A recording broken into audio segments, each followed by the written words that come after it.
त्यांची पोरं बोंबलत फिरणार. कोण दारू पितय, कोण गुटखा खातय. अरे असं का करतोय? सर्व्हिसच नाही, शिकून त्याचा काय उपयोग आहे?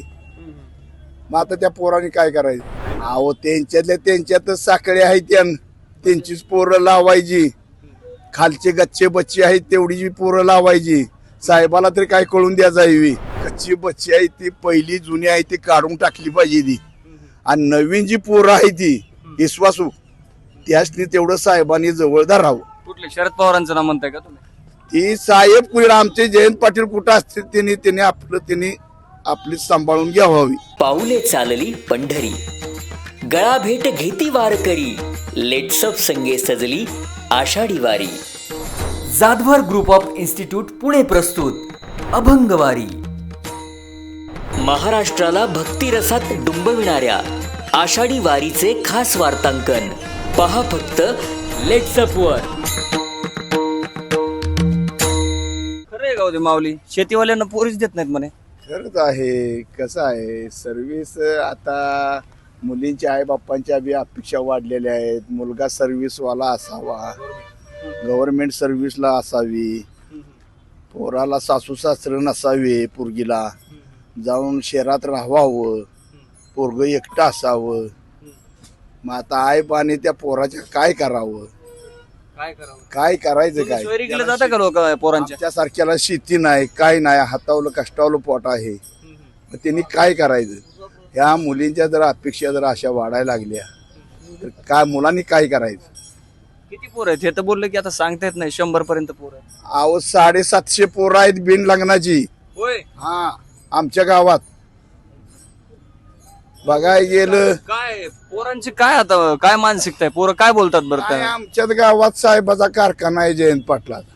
होय, प्रत्येक पुढाऱ्याचं पोरग लावणार आणि बिन हे जे आहे त्यांच्या भावकीली आहे तेवढीच लावणार. होय, आणि जे नातेवाईक नाही ते काय नाही ती त्यांची पोरं बोंबलत फिरणार. होय. कोण दारू पितय, कोण गुटखा खातय.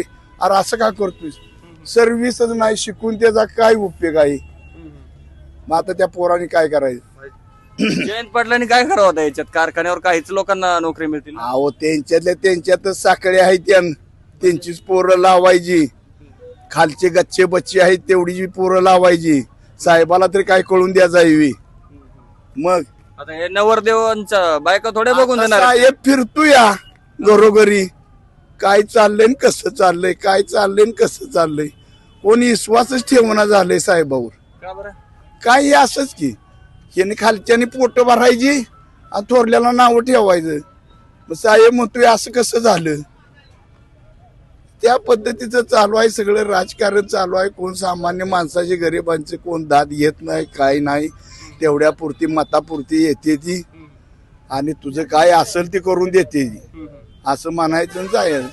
काय काय आता साहेबांची चर्चा चालली आहे की ते आता अर्थमंत्री होतील. अहो काय चर्चा, साहेबाचं सुद्धा आता मत राहिल्या नाही, ते बी भाजप मध्ये शिरायला लागले. होय, तुमच्या मतदारसंघात काय चालू आहे चर्चा? काय चालू आहे आता? साहेबच जातोय भाजप मध्ये म्हणते दिन. होय, हो, मग आता साहेबावर सुद्धा विश्वास राहिला नाही आमचा. काय केलं पाहिजे बरं साहेबांनी? काय निर्णय घ्या? साहेबांनी काय केलं पाहिजे? कच्ची बच्ची आहे ती पहिली जुनी आहे ती काढून टाकली पाहिजे ती. आणि नवीन जी पोरं आहे ती विश्वासू त्यासनी तेवढं साहेबांनी जवळ धरावं. कुठले शरद पवारांचं नाव म्हणताय का तुम्ही? ती साहेब कुठे आमचे जयंत पाटील कुठं असतील त्यांनी आपली सांभाळून घ्यावी. गोरगरिबाची पोरं कामाला लावावी. म्हणजे साहेब तुम्ही जयंत पाटलांना म्हणताय? हा साहेब, आम्ही आपलं जयंत पाटला साहेब म्हणतोय.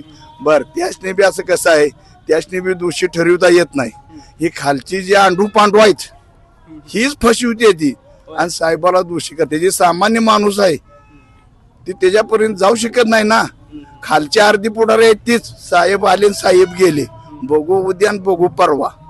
मग त्यात पोरं म्हातारी झाली, एक 70 वर्षाचं पोरग आहे तरी लग्न नाही. ती लग्नामुळे नाराज झाले जयंत पाटील. नाराजच झाले तर काय करायचं? आता काय जयंत पाटील साहेबांनी काय आता पोरी बघून द्यायच्या का पोरांना? अहो नाही नसू द्या, पण काहीतरी लावले पाहिजे ना. एवढा कारखाना 7, 8, 10 कारखाना आहे त्याचं, कामाला तरी लावली पाहिजे ती. कुठले पोरं असतात लावतात ते कामाला? अहो ही अशीच की परगावची आहे ती, VP ची आहे ती, बिहारची आहे ती. मग बरं, आता आमच्या माध्यमातून जयंत पाटील साहेबांना काय सल्ला असेल तुमचा? मतदारसंघातील लोक येतात आहेत. जयंत पाटील साहेब, तुम्ही जर हा व्हिडिओ पाहिला तर हे तुमचे मतदार आहेत, त्यांचा सल्ला. साखराळकर आहे मी स्वतः. जयंत पाटील आमच्या गावचा आहे. होय. हा, मूळ काशेगावचा असला तरी आमच्या साखराळमध्ये तो असतो आणि या साखराळी गावच आहे, त्याचं मतदानच आहे आमच्यात. आमच्या साखराळमध्ये त्याचं मतदान आहे. मग सल्ला काय त्यांना सल्ला? आम्हाला एवढीच विनंती आहे साहेबांनी की कच्च्या बच्च्यासनी सोडून आपलं प्रामाणिक पोरासने आपलं त्यानं कसे का असं आपलं काम त्यानं देवावं, ही आमची अपेक्षा आहे.